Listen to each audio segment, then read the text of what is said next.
तो हेलो बच्चों, मैं हूँ वैशाली टंडन स्वास्थ्य एजुकेशन से। और आप मेरे साथ कर रहे हैं क्लास 12th के बायोलॉजी का सीबीएसई का सैंपल क्वेश्चन पेपर, जिसमें हम सेक्शन डी तक तो कर चुके हैं बच्चों। अब हम आ गए हैं लास्ट सेक्शन पे, दैट इज सेक्शन ई।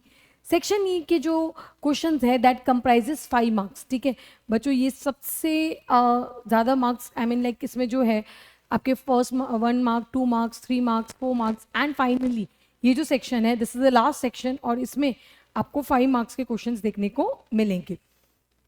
इसमें आपको 3 क्वेश्चंस आएंगे बच्चों अटेम्प्ट करने के लिए। तो आपको इन शॉर्ट देखने जाओगे तो आपके पूरे सीबीएसई के पेपर में आपको 33 क्वेश्चंस देखने को मिलेंगे and with the internal options. ठीक है, सो जो क्वेश्चंस को, जैसे मैंने पहले भी कहा है कि whatever questions are given in your book, I mean like in your paper, read that question properly, translate that into your mother tongue and then try to appear for that. Okay, question को पहले समझना बहुत ज़रूरी है बच्चों। जिसने question बहुत ढंग से समझ लिया उसके लिए आंसर करना बहुत इजी हो जाता है। तो हाँ बच्चों, देखते हैं हम 31 नंबर का जो क्वेश्चन है, construct a complete transcription unit. Complete transcription unit को हमें कंस्ट्रक्ट करना है विथ प्रमोटर एंड टर्मिनेट। ठीक है, इस पे हमें on a hypothetical template string. तो बच्चों आओ हम इसको कंस्ट्रक्ट करते हैं। तो बच्चों ये एरो दिखाया है, मतलब ये तुम्हारा 5 प्राइम एंड है, ये तुम्हारा 3 प्राइम एंड है। ठीक है, और इसके सामने मैं यहाँ पे बना देती हूँ दूसरा वाला स्ट्रैंड, उसका ये 5 प्राइम एंड होगा और ये इसका 3 प्राइम एंड है।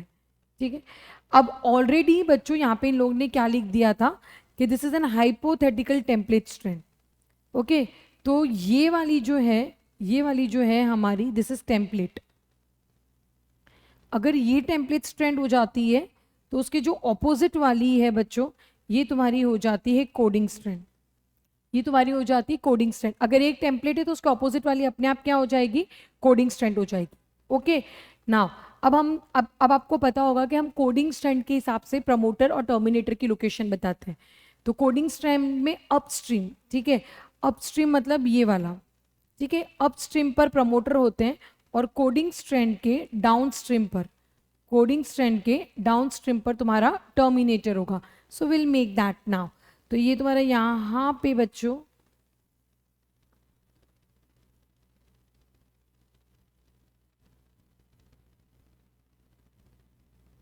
ठीक है, ये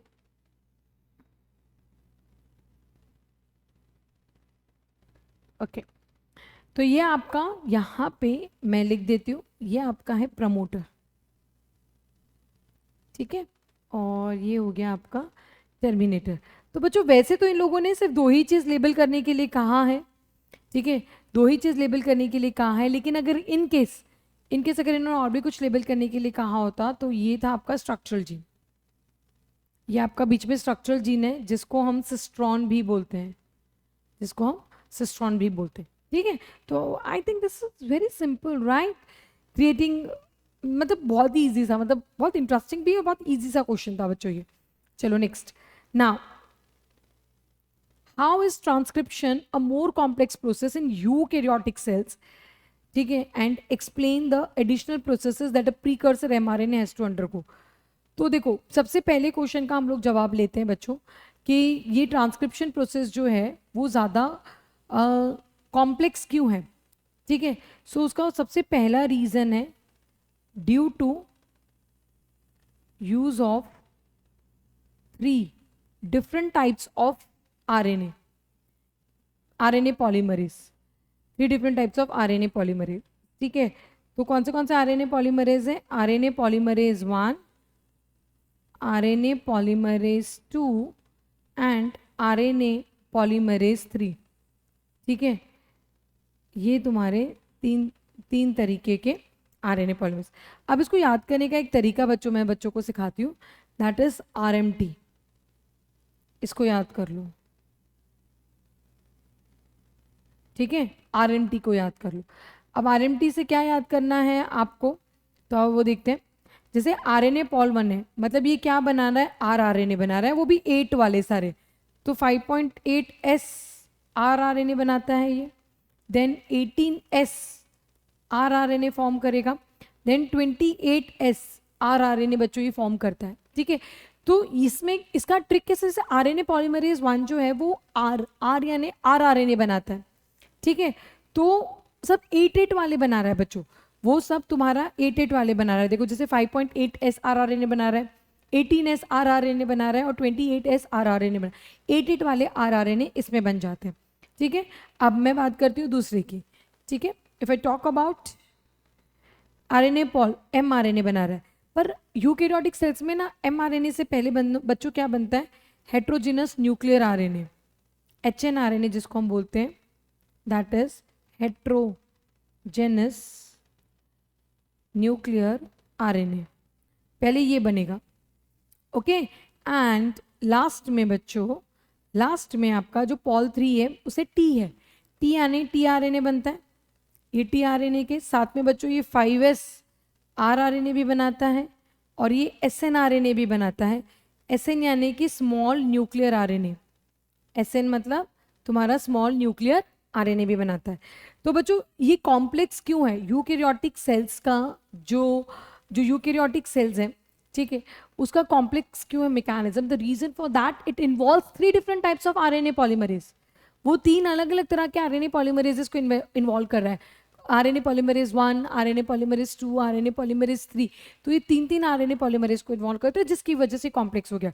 ये जो मैंने आपको ट्रिक बताई है आरएमटी की, प्लीज उसको याद करना, इससे आपको एमसीक्यू सॉल्व करने में भी बहुत ज़्यादा हेल्प होगी, ओके।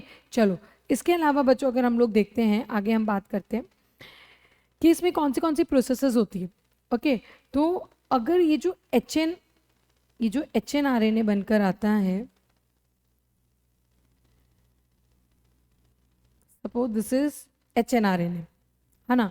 अब बच्चों इस एच एन आरएनए के अंदर स्प्लिट जीन अरेंजमेंट है, ठीक है, इस एच एन आरएनए के अंदर स्प्लिट जीन अरेंजमेंट है इस तरीके से, स्प्लिट जीन अरेंजमेंट है, मतलब यहाँ पे क्या होगा, exon intron exon intron exon intron exon और इंट्रॉन, ठीक है, इस तरीके से एक्सॉन इंट्रॉन्स होते हैं। तो ये ई से मतलब तुम्हारा क्या है, एक्सॉन है, मैं इसको 5' लिख देती हूँ, इधर 3' लिख देती हूँ। आई से क्या है, इंट्रॉन्स। तो बच्चों मैं ऐसे बोलती हूँ, इसको याद करो, आई से इंट्रॉन है मतलब इंटरफियरेंस, इंटरफियरेंस, ठीक है, या इसका दूसरा नाम है इंटरवेनिंग, इंटरवेनिंग सीक्वेंसेस, ठीक है। तो ये इंटरवेनिंग सीक्वेंसेस है, मतलब these are of no use, जो इंटरफियर करता है मतलब of no use, as such no use in what, in protein formation, इनका प्रोटीन फॉर्मेशन में बच्चों कोई काम नहीं है, ओके। तो हम लोग को क्या करना है, हमें इसको रिमूव कर देना है, हमें इसको क्या करना है, रिमूव करना है। तो इसमें पहला स्टेप होगा स्प्लाइसिंग का, इसमें पहला स्टेप क्या होगा, स्प्लाइसिंग का, and in that all introns will be removed, सारे इंट्रॉन्स को क्या कर दिया जाएगा, remove. So all introns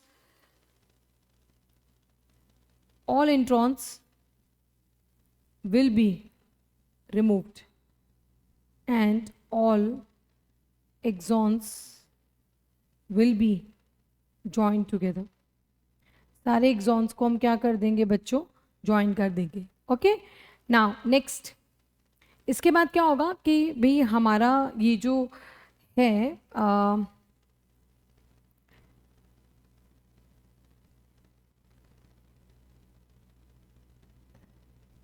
okay अब बच्चों इसमें क्या है, सिर्फ एक्सॉन प्रेजेंट है, इट हैज़ ओनली एक्सॉन्स, ठीक है। अब एक्सॉन्स हैं, ये 5' एंड हो गया, ये 3' एंड हो गया, ठीक है। तो अब एक्सॉन्स पे क्या होगा, 5' एंड पे भाई कि भाई इसका इंट्रॉन एक्सॉन सब, मतलब इंट्रॉन्स को रिमूव करके सारे एक्सॉन्स को ज्वाइन कर दिया, अगर ये बताना है तो बच्चों यहाँ पे बताने के लिए क्या होगा ना कि इसके 5' एंड पर, इसके 5' एंड पर मिथाइल गुआनोसाइन ट्राइफॉस्फेट, ठीक है, दैट इज जीपीपी, जनरली इसको बोलते हैं 5 methyl guanosine triphosphate, 5 methyl guanosine triphosphate, तो वो यहाँ पे ऐड हो जाएगा, and this step is called as capping. तो कैपिंग से पता चल जाएगा भाई, कैप लगा ली भाई, ये बंदा रेडी है, ठीक है। और दूसरा, इसको मूव करने के लिए बच्चों ये 3' एंड पर पॉली एडिनाइलेट पॉली एडिनाइलेट मतलब एडिनाइलिक एसिड, एडिनाइलिक एसिड की 200 मॉलिक्यूल्स अटैच करते हैं, ठीक है, and this step is called as tailing, ठीक है, this step is called as tailing. तो बच्चों देखो, सबसे पहला स्टेप क्या था, स्प्लाइसिंग था, फिर कैपिंग एंड टेलिंग होता है। तो स्प्लाइसिंग में सारे इंट्रॉन्स को रिमूव कर देते because they are of no use, ठीक है, एंड कैपिंग में हम 5 प्राइम एंड पे 5 मिथाइल गोनोसाइन ट्राइफॉस्फेट को अटैच करेंगे, जिससे ये पता चल जाएगा कि ये प्रोसेस्ड आरएनए है, और पीछे टेल लगा देते हैं जो उसको थोड़ा मोटिलिटी या मूवमेंट में हेल्प करेंगे। तो बच्चों ये इन सब चीज़ों की वजह से जो प्रोकैरियोटिक है उसके कंपैरिजन में यूकैरियोटिक का जो ट्रांसक्रिप्शनल प्रोसेस है वो थोड़ा सा क्या बोलते हैं उसको हम लोग, कॉम्प्लेक्स है ना। अब तुम क्वेश्चन देखो फिर से, explain the additional processes that a precursor mRNA has to undergo in this organisms. तो बच्चों मैंने बता दिया, एडिशनल भी तुम्हारा, स्प्लाइसिंग हमने डिस्कस कर लिया, कैपिंग डिस्कस कर लिया, और हमने टेलिंग भी डिस्कस कर लिया। या आरएमटी वाला जो मैंने आपको ट्रिक समझाया है, प्लीज मेक श्योर वो आप सब नोट डाउन करेंगे। आइए आगे बढ़ते हैं। ना फॉर विजुअली इंपेयर्ड स्टूडेंट्स के लिए जो क्वेश्चन है बच्चों वो भी हम देख ही लेते हैं, क्योंकि इस तरह के क्वेश्चन आपको भी तो पूछ सकते हैं। So why are both strands, why are both the strands not copied during transcription. Transcription के वक्त दोनों स्ट्रेंथ्स को कॉपी क्यों नहीं किया जाता है बच्चों? तो इसके दो रीजंस हैं, इसके दो रीजंस हैं। द फर्स्ट रीजन, ठीक है, अगर दोनों स्ट्रेंथ्स को हम कॉपी करेंगे then both the strands will code for different proteins as codon will be different, है ना। तो दो हमें चाहिए, एक प्रोटीन होगा उसकी जगह हमें दूसरा प्रोटीन भी बन जाएगा, हमें एक प्रोटीन की जरूरत होगी उसकी जगह पे दूसरा प्रोटीन भी बन जाएगा, बिना बात का हमें चाहिए एक। ये तो buy one get one, free free free वाली जो चीज़ है वो हो जाएगी। So we don't want that, we don't want that कि ज़बरदस्ती का जो चाहिए ही नहीं वो बन जा रहा है। तो इसमें क्या होगा कि दोनों मतलब ऑल्दो कॉम्प्लीमेंट्री है, दोनों complementary doesn't mean same similar, right. ये चीज़ आप लोग याद रखना कि कॉम्प्लीमेंट्री का मतलब ये नहीं होता है कि they are same. Complementary does not mean कि दे आर सेम, कॉम्प्लीमेंट्री मतलब बेस पेयरिंग होता है। सो बच्चों दोनों स्ट्रेंथ्स की सीक्वेंसेस अलग होगी जिसकी वजह से कोडॉन्स अलग होंगे, कोडॉन्स अलग होंगे, so they will be coding for different proteins. तो एक ये रीजन हो गया। दूसरा, अगर दोनों तुम्हारा ट्रांसक्राइब हो गई तो डबल स्टैंडर्ड आरएनए हो जाएगा, and double stranded RNA can't be read by ribosomes, इसको राइबोसोम्स पढ़ नहीं पाएंगे, ठीक है। So that means no translation will take place, that means no translation will take place, कोई ट्रांसलेशन नहीं होगा, क्योंकि भाई डबल स्टैंडर्ड आरएनए को जब राइबोसोम्स रीड ही नहीं कर पा रहे तो ट्रांसलेशन कैसे होगा, ठीक है। तो बच्चों ये हो गया। फिर दूसरा है इसमें, how is transcription more complex. तो बच्चों वही सेम क्वेश्चन है जो हम लोग कर चुके हैं, ठीक है। Next, explain the process of amino acylation of tRNA, mention its role in translation, ठीक है। तो अमीनो एसाइलेशन में क्या होता है कि जो tRNA होता है, ठीक है, ये तुम्हारा tRNA है, ओके। तो ये tRNA पे बच्चों यहाँ पर आपका जब उसका रिस्पेक्टिव अमीनो एसिड अटैच होता है, ठीक है, using ATP, that is energy, ठीक है। जब भी tRNA से उसका रिस्पेक्टिव अमीनो एसिड उससे अटैच होता है using ATP, this step is called as amino acylation, ठीक है। अब इसका रोल क्या होता है बच्चों ट्रांसलेशन में इट ब्रिंग्स अमीनो एसिड्स, ठीक है, एंड दूसरा due to highly charged, it promotes peptide bond formation,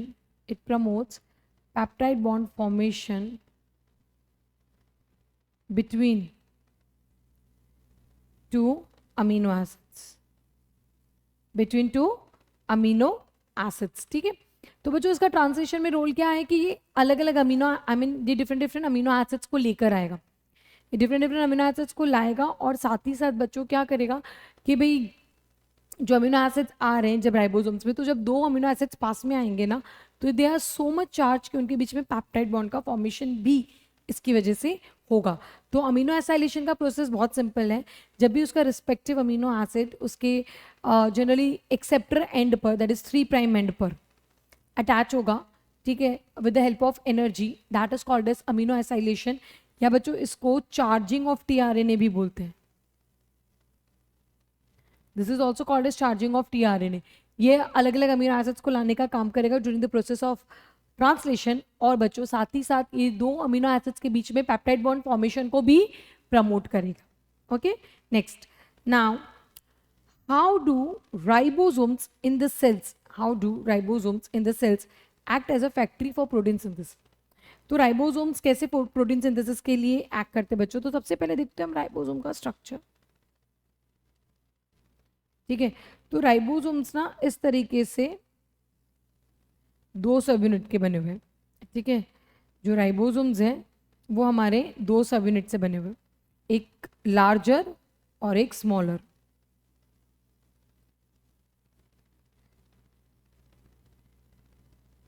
एक लार्जर और एक स्मॉलर सब unit. Suppose this is the larger सब unit and this is the smaller सब यूनिट, ठीक है।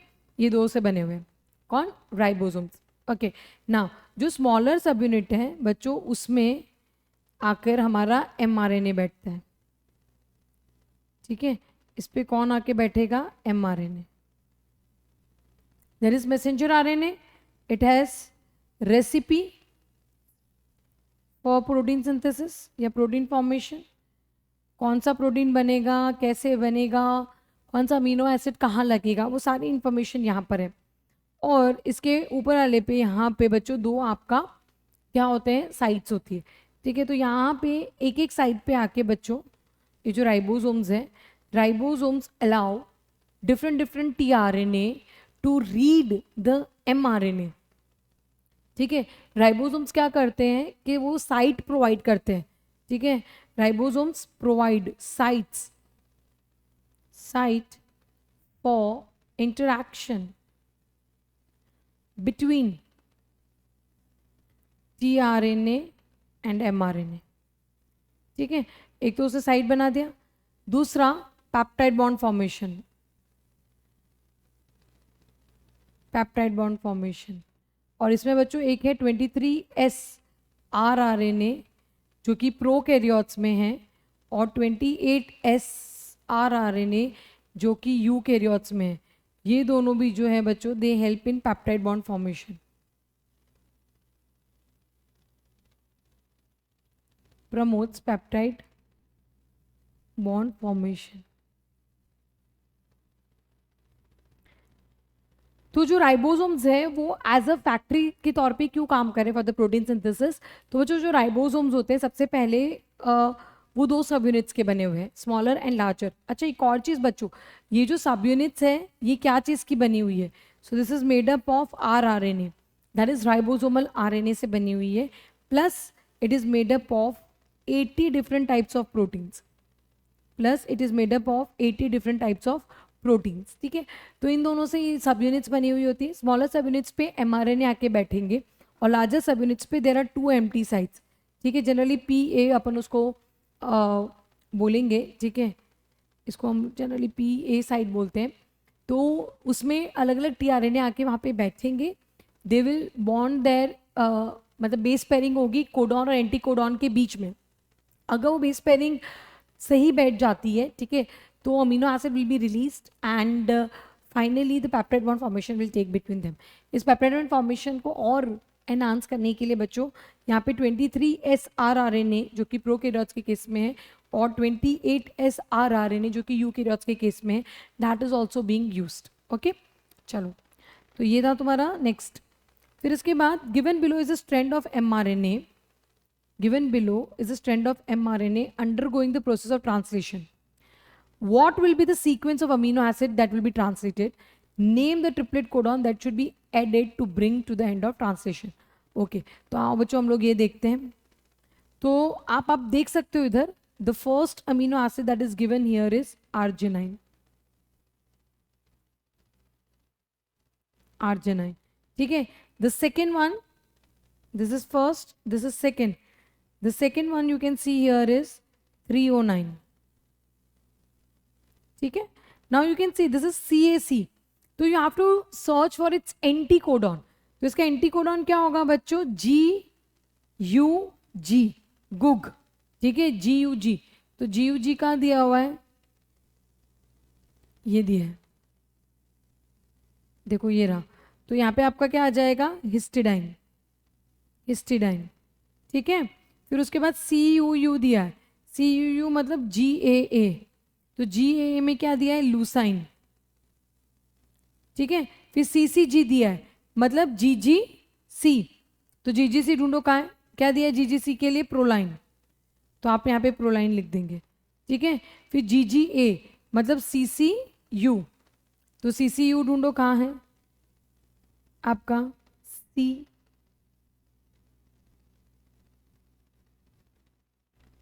ये रहा, CCU is glycine,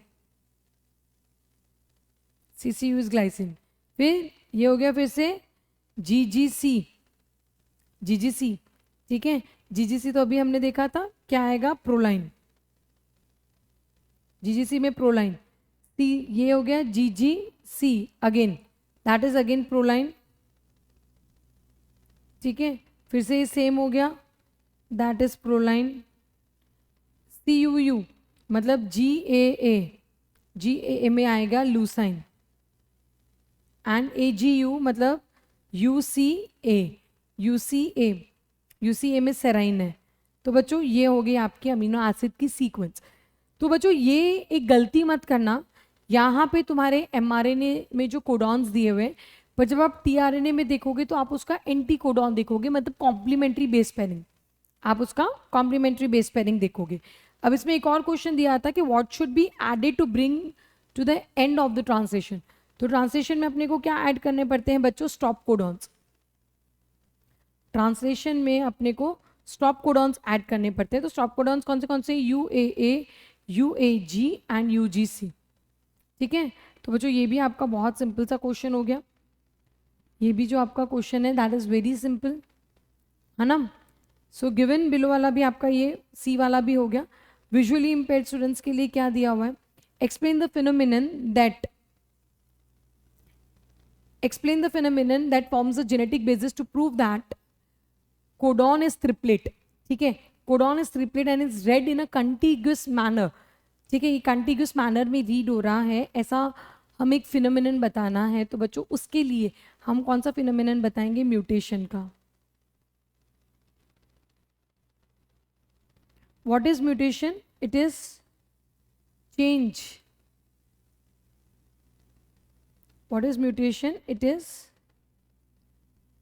change or alteration of sequence of DNA। DNA की सीक्वेंस में अगर कोई चेंज हो रहा है या अल्ट्रेशन हो रहा है, अब इसकी वजह से क्या होगा? जब अगर कोई चेंज होता है, अल्ट्रेशन मतलब कोई भी सीक्वेंस अगर चेंज होती है, तो codons will be changed, codons will be changed. अब बच्चों अगर कोडॉन्स चेंज हो जाएंगे तो रिस्पेक्टिव प्रोटीन चेंज हो जाएगा, ठीक है। प्रोटीन्स विल बी चेंज्ड, और अगर प्रोटीन चेंज हो जाएंगे तो जो फिनोटाइप है वो भी चेंज हो जाएगा।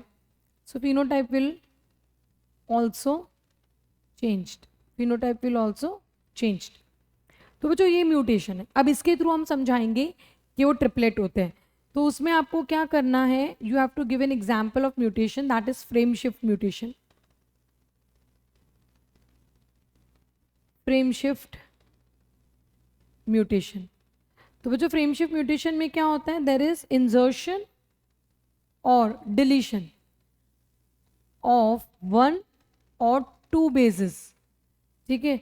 अगर अगर अगर हमारे डीएनए में 1 या 2 बेस का इंसर्शन होगा या 1 या 2 बेस का डिलीशन होगा, तो जिससे क्या होगा आगे की, ठीक है, leads to change in reading frame, बच्चों इससे जो रीडिंग फ्रेम है वो चेंज हो जाएगी, उससे रीडिंग फ्रेम चेंज हो जाती है, जिससे हमारे कोडॉन्स चेंज हो जाएंगे। कोडॉन्स चेंज हो जाएंगे तो उसकी वजह से जो रिस्पेक्टिव प्रोटीन है वो भी चेंज हो जाएगा। जैसे कि I can give you an example, Ram has cap, ठीक है। तो ये 3 कोडॉन्स हैं। अब मैं सपोज यहाँ पे इंसर्शन कर रही हूँ, ठीक है, मैं यहाँ पे इंसर्ट कर रही हूँ, दैट इज राम हैज, मैंने एक बी ऐड कर दिया, ठीक है। तो बी सी ए और ये पी हो गया, तो ये कोडॉन चेंज हो गया, राम हैज, ठीक है। तो आपका रीडिंग फ्रेम आगे की चेंज हो गई। Come on, I add one more, Ram has, ठीक है,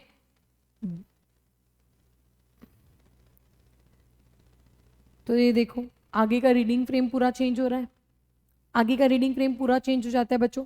सो दिस कंफर्म्स दैट कि जो भी रीडिंग होती है, ठीक है, जो भी हमारे जेनेटिक कोड्स है दैट आर बीइंग रेड, वो ट्रिपलेट्स है and in red in a contiguous manner. तो बच्चों अगर आपको ये क्वेश्चन आता है तो यहाँ पे आपको फ्रेम शिफ्ट म्यूटेशन के बारे में समझाना है।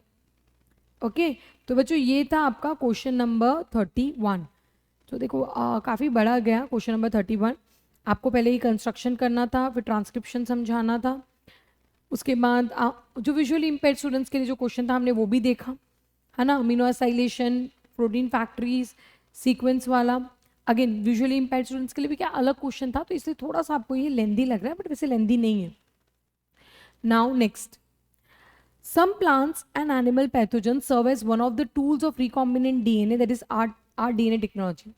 Some plants and animal pathogens, ठीक है, वो सर्व करते हैं। Name one animal and one plant pathogen, और उनके पैथोजेनिक नेचर को डिस्कस करना है, and how they are used as tool in r DNA technology.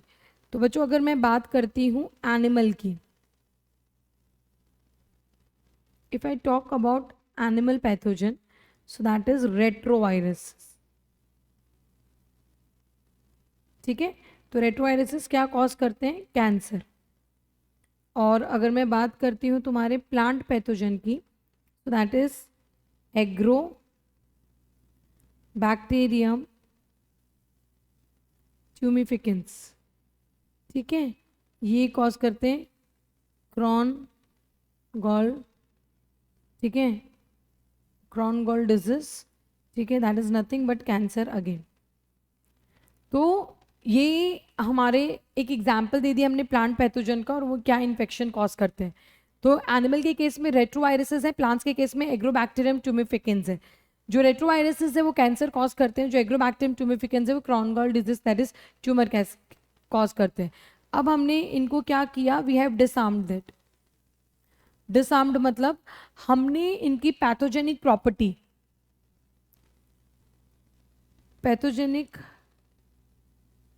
Property is removed, ठीक है, इसमें हमने पैथोजेनिक प्रॉपर्टी को रिमूव कर दिया, and now used as a vector to deliver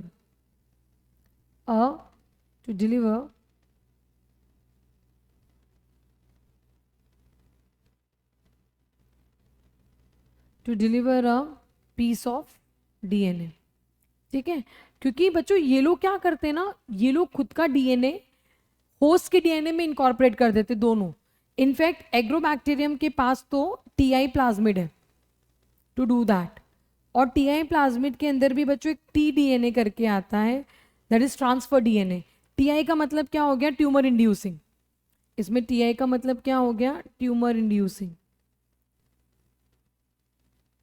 okay तो ये जो TI प्लाज्मिड इनके पास होता है ना, it has a piece of DNA called as tDNA।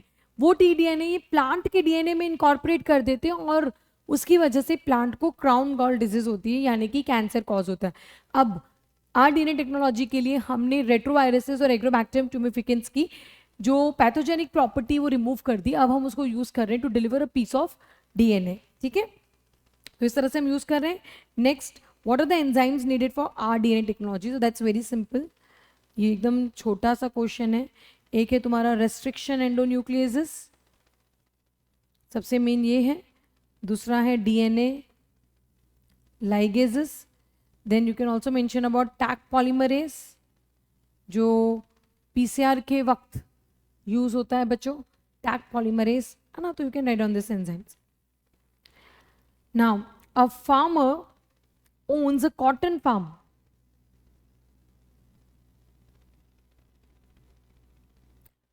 A farmer owns a cotton farmland which is getting infested with coleopteran pest. He is not willing to use the microbes to protect his farm. ठीक है, वो नहीं चाहता कि वो कोई micro organisms को use करके अपने फार्म को प्रोटेक्ट करे। तो नेम एन ऑल्टरनेट मेथड, मतलब he doesn't want to use a disarmed pathogen also, उसे डिसआर्म पैथोजन भी यूज नहीं करना, तो वो क्या यूज करेगा अपने डिलीवरी अपने जीन को डिलीवर करने के लिए। तो बच्चों we can do biolistic, that is also called as gene gun method, है ना, जीन गन मेथड कर सकते हैं। और इसमें क्या होगा, जीन गन मेथड में जैसे बुलेट्स होती है ना, the bullet is made up of tungsten या गोल्ड की बनी होती है। और बच्चों इस पे हमारा डीएनए व्रैप्ड होता है, इसके ऊपर डीएनए व्रैप्ड होता है, फिर वो हाई वेलोसिटी से इंसर्ट कर दी जाती है इनटू द सेल। ठीक है, हाई वेलोसिटी। ओके, इसके अलावा बच्चों you can also mention about micro injection. हम माइक्रो इंजेक्शन यानी डायरेक्टली सेल के अंदर भी उसको इंसर्ट कर सकते हैं, या हम इसको कैल्शियम आयंस की ट्रीटमेंट दे सकते हैं along with the heat and ice treatment, heat and ice treatment के साथ। तो you can write on any one method you wish to, बस आपको पैथोजन वाला यूज नहीं करना है। ठीक है, आप पैथोजन की जगह पे आप कौन सी दूसरी मेथड यूज कर सकते हो टू ट्रांसफर और to deliver a piece of DNA, तो उसके लिए आप बायोलिस्टिक जीन गन मेथड भी आप यूज कर सकते हो, या बच्चों आप माइक्रो इंजेक्शन लिख सकते हो, या you can also write down about electroporation. ठीक है, आप इलेक्ट्रोपोरेशन के बारे में भी लिख सकते हो, बायोलिस्टिक, माइक्रो इंजेक्शन, हीट वाला, और जो फोर्थ है दैट इज इलेक्ट्रोपोरेशन, आप वो भी कर सकते हो। Now state how this gene would control the paste. ठीक है, अब ये जीन कैसे पेस्ट को कंट्रोल कर सकते हैं बच्चों। तो इफ आई से कि हमने क्राई जीन इंसर्ट किया, ठीक है, इफ आई से कि हमने क्राई जीन इंसर्ट किया, तो क्राइजीन क्या करेगा बच्चों, प्रोटॉक्सिन बनाएगा। प्रोटॉक्सिन क्या होता है, जो मेन टॉक्सिन है, ठीक है, जो मेन टॉक्सिन है उसके सराउंडिंग में प्रोटीन क्रिस्टल्स होते हैं, उसके सराउंडिंग में प्रोटीन क्रिस्टल्स होते हैं, उसको प्रोटॉक्सिन बोलते हैं। अब ये जो तुम्हारा टॉक्सिन है, ठीक है, ये एल्कलाइन पीएच पे बाहर आता है। जब भी एल्कलाइन पीएच होगा, so this toxin will come out, ये टॉक्सिन बाहर आ जाएगा, it will call lysis and swelling, जिससे उसके सेल्स की डेथ हो जाएगी, सेल्स की वजह से वो ऑर्गेनिज्म की भी डेथ हो जाएगी। Okay, so how this gene would control the pest. So suppose if you take an example of cry gene, right, तो अगर हमने क्राइजीन इंसर्ट किया बच्चों, तो क्राइजीन जो है वो आपका प्रोटॉक्सिन बनाएगा। जो क्राइजीन है वो प्रोटॉक्सिन बना रहा है। प्रोटॉक्सिन जो होता है वो क्या होता है कि सेंटर में there is a main toxin, ठीक है, और उसके सराउंडिंग में प्रोटीन क्रिस्टल्स होते हैं, उसके सराउंडिंग में प्रोटीन क्रिस्टल्स है। अब जब भी ये अल्कलाइन पीएच में जाएगा तो ये प्रोटीन क्रिस्टल्स जो होते हैं ना बच्चों, ये डिसॉल्व हो जाते हैं। ठीक है, ये जो प्रोटीन क्रिस्टल्स है बच्चों, ये डिसॉल्व हो जाएंगे, दे विल गेट डिसॉल्व, ठीक है, एट अल्कलाइन पीएच। और उसके बाद जो टॉक्सिन है वो लाइसिस एंड स्वेलिंग क्रिएट करेगा of cells. So this is how it will be controlled. Now इसके ऑप्शन में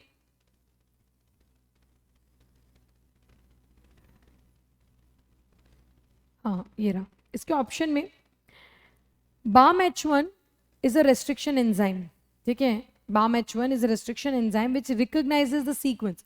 तो इसकी रिकॉग्निशन सीक्वेंस है GGATTC,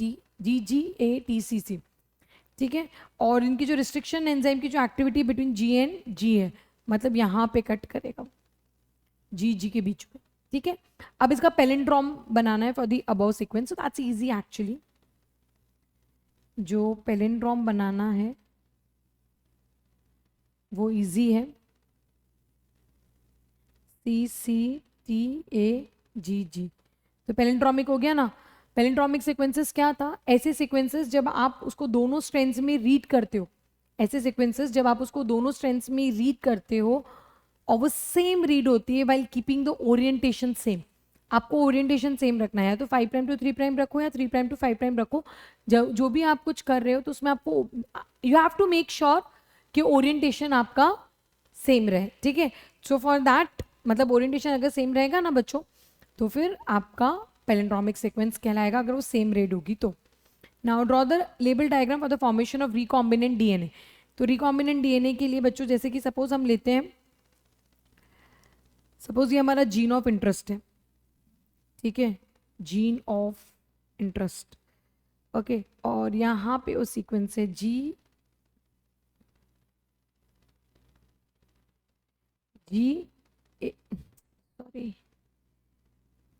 GGATCC CCTAGG, ठीक है। Suppose this is that sequence, this is 5 prime to 3 prime, this is 5 prime to 3 prime. और हमारा जो वेक्टर है उसमें भी हम सेम सीक्वेंस लिख लेते हैं, GGATCC, ठीक है, और नीचे GGATCC, है ना। ये देखो मैच कर रहा है ना। हाँ देखो, ये 5 प्राइम टू 3 प्राइम और ये 5 प्राइम टू 3 प्राइम, ओके। अब देखो कट कहाँ पे लगेगा? GG के बीच में, GG के बीच में, ठीक है। तो जब इसका कट लग रहा है तो देखो इसको हम ड्रॉ करते हैं, ये सिर्फ G बचेगा क्योंकि ये वाला पार्ट तो कट के चला जाएगा, और इसमें क्या बचेगा? CCTAG, क्योंकि ये पार्ट कट होके चला जाएगा, ओके। अब इसमें भी सेम चीज़ करते हैं, ये वाला पार्ट कट होके चला जाएगा, so that is GATCC, okay. And यहाँ पे सिर्फ ये कट होके चला जाएगा तो G बचेगा, ओके। अब ये दोनों कॉम्प्लीमेंट्री है, नाउ दिस इज कॉम्प्लीमेंट्री, तो अब क्या होगा? ये हम इसको जोड़ देंगे एक हाइड्रोजन बॉन्डिंग की वजह से और दूसरा DNA लाइगेज। देखो आई राइट इट डाउन हियर, ठीक है। ये यहाँ पे G भी आएगा, ये वाली चेन हो गई। So this is how your rDNA will be constructed using BAM-H1. आपकी टेक्स्ट बुक में जो डायग्राम दिया है वो इको R1 का दिया है। इको R1 की जो सीक्वेंस है GAATTC, ऐसा कुछ आपका जो GAATTC जो सीक्वेंस है उसकी जगह पे आपको BAM-H1 की सीक्वेंस लिखना है। इको R1 की भी जो सीक्वेंस है GAATTC वाली, वो भी पैलिंड्रोमिक सीक्वेंस है, ये भी पैलिंड्रोमिक सीक्वेंस है। तो यहाँ पे सिर्फ आपको सीक्वेंस चेंज करके आपको डायग्राम कंस्ट्रक्ट करना होगा, ओके। चलो next. Now the PBr322 is a plasmid. PBr322 is a plasmid that has a restriction site. PBr322 is a plasmid that has a restriction site for this enzyme at a tetracycline resistant gene. If BAM-H1 were to be used, how will it impact the response of the transformant with rDNA to antibiotics ampicillin and tetracycline justify? Okay so बच्चों, आपको यहाँ पे क्या बोला है कि जो PBr322 है उसमें जो रेस्ट्रिक्शन साइट है फॉर दिस एंजाइम, BAM-H1 की जो साइट है वो कहाँ पे है? टेट्रासाइक्लिन में। तो अगर अब BAM-H1 हम यूज़ करेंगे तो rDNA में क्या फ़र्क पड़ेगा? तो बच्चों सबसे पहले एंटी एम्फिसिलिन को तो कोई फ़र्क नहीं पड़ेगा, ठीक है, नो इफेक्ट, इसमें कोई फ़र्क नहीं पड़ेगा। इनफैक्ट क्योंकि एम्फिसिलिन में तो रेस्ट्रिक्शन साइट हमने ली नहीं, ठीक है, no effect because of no restriction site for BAM-H1, ठीक है, no restriction site for BAM-H1, इसीलिए कोई फर्क नहीं पड़ेगा, ठीक है। एंड इसमें क्या होगा, जब भी आप एम्फिसिलिन को प्लेट में डालोगे, so it will allow only transformants to grow, ठीक है, it will allow only transformants to grow, okay। now अगर हम बात करते हैं टेट्रासाइक्लिन की, if we talk about tetracycline, तो अगर टेट्रासाइक्लिन में if if gene of interest, ठीक है, if gene of interest is inserted, ठीक है, अगर जीन ऑफ इंटरेस्ट इंसर्ट हो जाएगा तो ये क्या हो जाएगा, इनएक्टिव हो जाएगा, इनएक्टिव हो जाएगा। एंड ठीक है, इनएक्टिव होने की वजह से organisms that is host will not be able to grow in tetracycline plate, ठीक है। यहाँ पे कौन से वाले होस्ट के बारे में बात कर रहे हैं, रिकॉम्बिनेंट, ठीक है।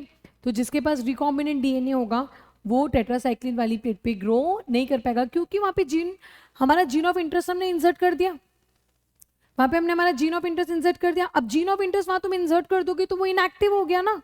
अब इनएक्टिव हो जाएगा तो भैया वो प्रोटेक्शन कैसे प्रोवाइड करेगा, कैसे नहीं कर पाएगा, ठीक है। तो आपका ये रीजन हो गया बच्चों। आओ लास्ट क्वेश्चन, ठीक है।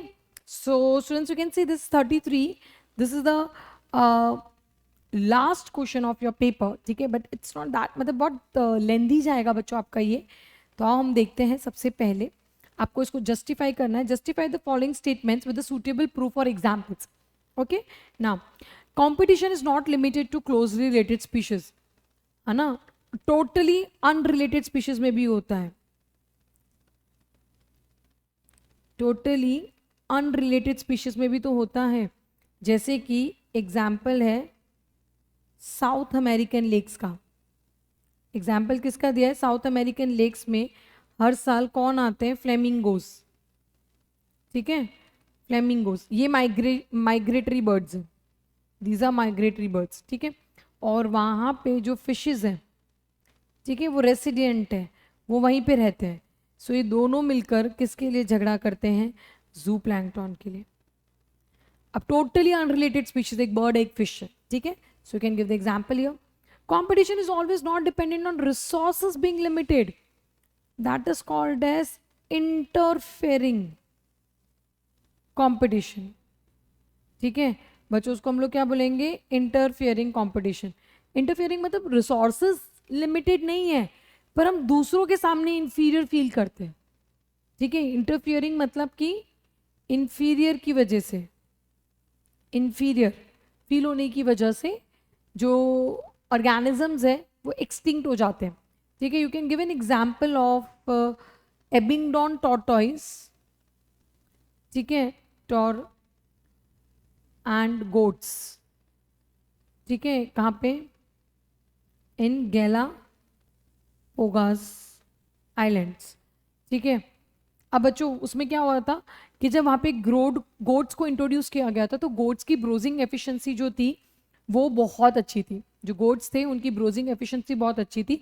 तो एबिंगडन टॉर्टॉइस जो थे वो इंफीरियर फील कर रहे थे, जिसकी वजह से वो वहाँ से एक्सटिंक्ट हो चुके थे।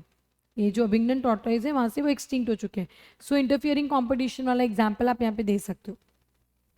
Competitive exclusion occurs in the nature. Competitive exclusion में क्या होता है कि गॉस ने, ये जो था ये गॉस ने दिया था इसका प्रिंसिपल, गॉस ने इसका प्रिंसिपल दिया था और उन्होंने क्या कहा था कि जब भी दो क्लोज रिलेटेड स्पीशीज के बीच में कंपटीशन होगा, इंफीरियर वाली एलिमिनेट हो जाएगी, सुपीरियर वाली सिलेक्ट हो जाएगी। अगेन इसमें तुम एग्जाम्पल किसका दे सकते हो बच्चों, the same example you can give of Abingdon tortoise, ठीक है, सेम ये वाला एग्जाम्पल आप मेंशन कर सकते हो, एबिंगडॉन टॉर्टॉइस और गोट्स का, ओके।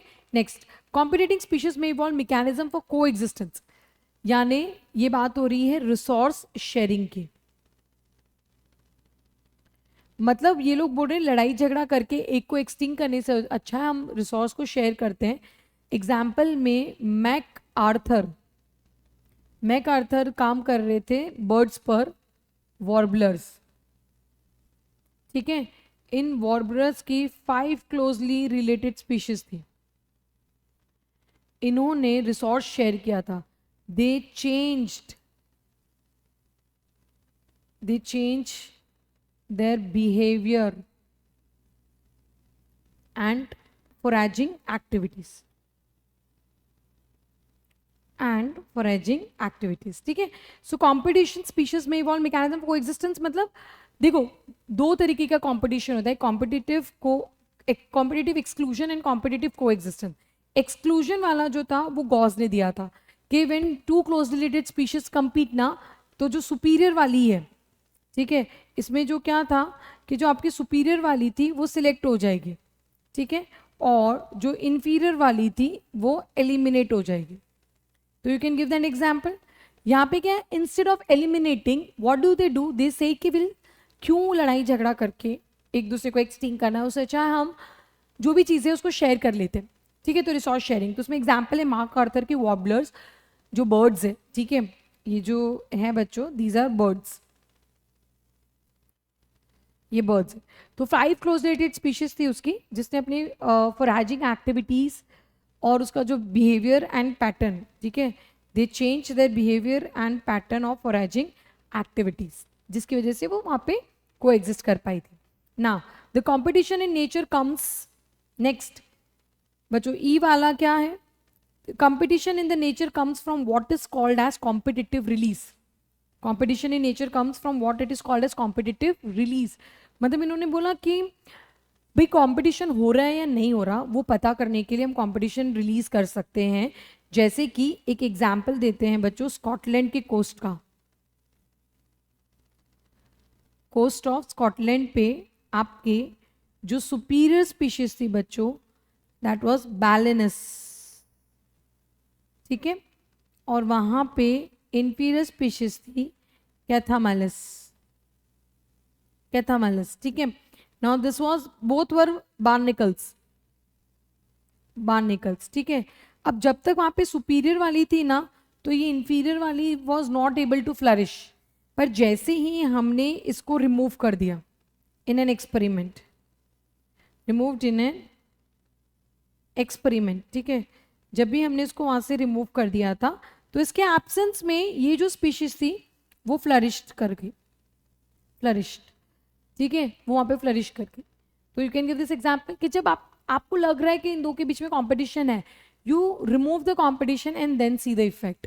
अगर चेंज आपको देखने को मिलता है, सो इट कंफर्म्स दैट कि वहां पे कंपटीशन हो रहा था। तो देखो बच्चों, ये आपके 5 क्वेश्चंस ऐसे दिए हुए हैं इसमें सब। ये आपका चैप्टर नंबर, कौन से चैप्टर से है आपका ये, this is from your chapter number 11, ठीक है। तो कंपटीशन इज सब और पांचों 5 क्वेश्चन आपका पूरा कंपटीशन है। So see, instead of asking that complete topic, they have divided that topic into 5 statements. बच्चों इसमें पूरा कंपटीशन का जो टॉपिक है वो इंक्लूड हो चुका है, बट इन्होंने उसको 5 स्टेटमेंट्स में बच्चों क्या कर दिया है, डिवाइड कर दिया। ओके ना, इसके ऑप्शन में आपको दूसरे क्वेश्चंस दिए हुए। The first one is, how does a simple food chain exemplify the first law of thermodynamics? Now, what is the first law of thermodynamics? Energy can neither be created nor destroyed, but it can be transferred from one form to another form, ठीक है। And इसमें क्या होता है, some energy is lost as heat energy, some energy is lost as heat energy, ठीक है। तो इसमें इसमें इसमें क्या था बच्चों, देखो सिंपल, अगर मैं एग्जाम्पल लेती हूँ, ठीक है, इसमें if I take an example simply of a sun, ठीक है, ये हमारा सन का एग्जाम्पल है, ओके, और जो प्लांट्स हैं,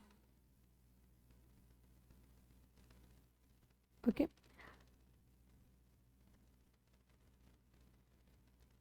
तो बच्चों देखो, ये जो सन की जो एनर्जी है वो लाइट एनर्जी है।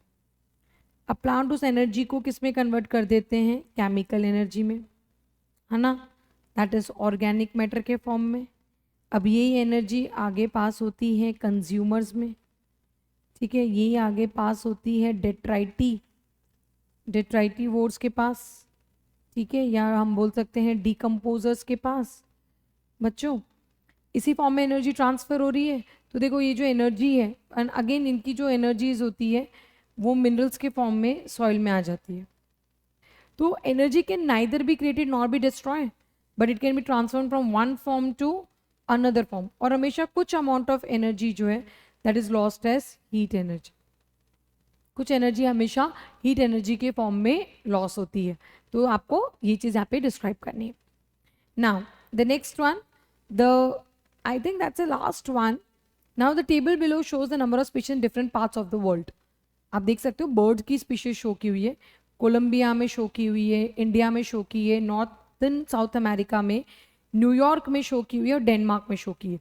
अब इसमें से क्या है कि क्या पूछा है, identify the common factor in regions with a higher number of bird species. इनमें से एक जो कॉमन फैक्टर है with a higher number of bird species and suggest at least 2 reasons for this greater diversity. तो इसमें से जो higher number of bird species है वो देखो कहाँ कहाँ पर है बच्चों। एक है आपका कोलंबिया में, इंडिया में, नॉर्थ में, और ये तीनों तीन कहाँ पर है, इक्वेटर के पास, that is in a tropical region. तो कॉमन फैक्टर इसमें क्या हो गया कि ये सब ट्रॉपिकल रीजन के पास है। ये सारी तीनों जो कंट्री दी हुई है हमें, Colombia, India, North America, northern South America, ये सब के सब कहाँ पर है, ट्रॉपिकल रीजन में है, that is near the equator. ये सब इक्वेटर के पास है बच्चों। अब यहाँ पे क्यों ग्रेटर डाइवर्सिटी होती है, तो इसका पहला रीजन क्या है बच्चों, यहाँ पर मोर सोलर एनर्जी इज अवेलेबल। अब जितनी ज्यादा सोलर एनर्जी होगी उतनी ज्यादा प्रोडक्टिविटी होगी। अब जितनी ज्यादा बच्चों प्रोडक्टिविटी होगी उतना ज्यादा इट विल सपोर्ट बायोडाइवर्सिटी, है ना, मतलब डिफरेंट टाइप्स ऑफ स्पीशीज, ये डिफरेंट टाइप्स ऑफ स्पीशीज को सपोर्ट करेंगे। ठीक है। फिर दूसरा, जो ट्रॉपिकल रीजन है, जो टेम्परेट रीजन है, उसके कंपैरिजन में दीज आर लेस सीजनल। मतलब यहाँ पे बहुत ज़्यादा सीजन होते हैं ना, यहाँ 3 ही सीजन होते हैं, यहाँ 5 होते हैं। ठीक है। प्रिडिक्टेबल है, कांस्टेंट है। ठीक है। ये सब उसका उल्टा है, ये सब उसका उल्टा है। This is unpredictable. ठीक है। और डिस्टर्बिंग होता है बहुत, कांस्टेंट नहीं होता। अब इसकी वजह से क्या होता है, दिस प्रमोट्स निश स्पेशलाइजेशन। ठीक है। निश स्पेशलाइजेशन से होता है जिससे आपको मतलब काफी टाइम मिलता है एक ऑर्गेनिज्म को एक रोल डेवलप करने के लिए, जिसकी वजह से स्पीशीज का फॉर्मेशन होगा। ठीक है। मतलब बहुत अच्छे हैबिटेट्स फॉर्मेशन के लिए काफी सारा टाइम मिल जाता है बच्चों। तीसरा, वैसे आपको दो ही देने, you can right it on the third one. ठीक है। या मैं आपको बता देती हूँ, इन तीनों में से आपको कोई भी 2 ही मेंशन करने। जो स्पीसीएशन होता है, स्पीसीएशन मतलब नई स्पीसीज का formation, it is a function of time, it is a function of time. ठीक है। टाइम लगता है। तो अब बच्चों, हाँ वही आप सभी ने बच्चों वो रील भी देखी होगी, टेम लगेगा, टेम वो वही वाला है। जो स्पीशीज होती है ना बच्चों, तो स्पीशीज फॉर्मेशन के लिए बहुत टाइम लगता है। तो वहीं पे अगर हम बात करते हैं टेम्परेट रीजन की, अगर मैं बात करूँ टेम्परेट रीजन की, तो बच्चों जो टेम्परेट रीजन्स हैं वहाँ पे पास्ट में बहुत ग्लेशिएशंस होते थे, तो उनका जो रीजन है वो काफ़ी डिस्टर्ब्ड रहता था, डिस्टर्ब्ड रीजन। उन्हीं के कंपैरिजन में अगर मैं बात करती हूँ ट्रॉपिकल रीजन की, वहीं पे मैं बात करती हूँ ट्रॉपिकल रीजन की, तो वो काफ़ी कम, लेस डिस्टर्ब था। ठीक है, लेस डिस्टर्ब।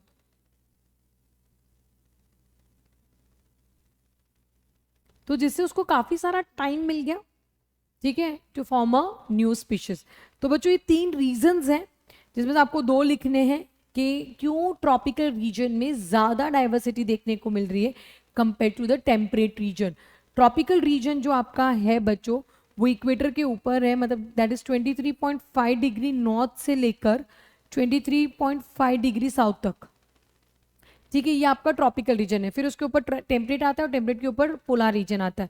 तो यहाँ पर स्पीशीज डाइवर्सिटी क्यों ज़्यादा है, तो उसके ये रीजंस है। तो बच्चों आपका जो क्वेश्चन नंबर 5 जो 5 मार्क्स का जो सेक्शन है दैट इज सेक्शन नंबर ई, तो बच्चों वहाँ पे आपको 3 क्वेश्चंस आने वाले हैं 5 मार्क्स के, और उसमें इंटरनल ऑप्शंस भी आप देख सकते हो कि आपको हर एक क्वेश्चन में जनरली इंटरनल ऑप्शंस देखने को मिल रहे हैं। 33 में भी आपको दो क्वेश्चन में से एक करना रहेगा। आपको यहाँ 32 में भी इंटरनल ऑप्शंस देखने को मिल रहे हैं, और आपको 31 में भी इनफेक्ट इंटरनल ऑप्शंस देखने को मिले। तो that's a very good point actually students for you कि आपको इंटरनल ऑप्शंस मिलते हैं। तो अगर आपका कोई चैप्टर बहुत ज़्यादा अच्छे से प्रिपेयर्ड है, you are very confident for that, so always go for that chapter questions. जिस भी चैप्टर के लिए आप बहुत श्योर हो, ठीक है, या अगर आपको दोनों ही आंसर्स बहुत अच्छे से अगर आते हो बच्चों, तो ऑलवेज मेक श्योर कि जो कम टाइम लेगा लिखने के लिए आप वो वाला आंसर सिलेक्ट करना, ठीक है, क्योंकि आपको पेपर टाइम पे कंप्लीट करना है। छोटे वाले आंसर्स को शायद आप बहुत अच्छे से लिख पाएंगे, तो जिससे आपको अच्छे से मार्क्स आपके स्कोर हो पाएंगे। तो थैंक यू एवरीवन एंड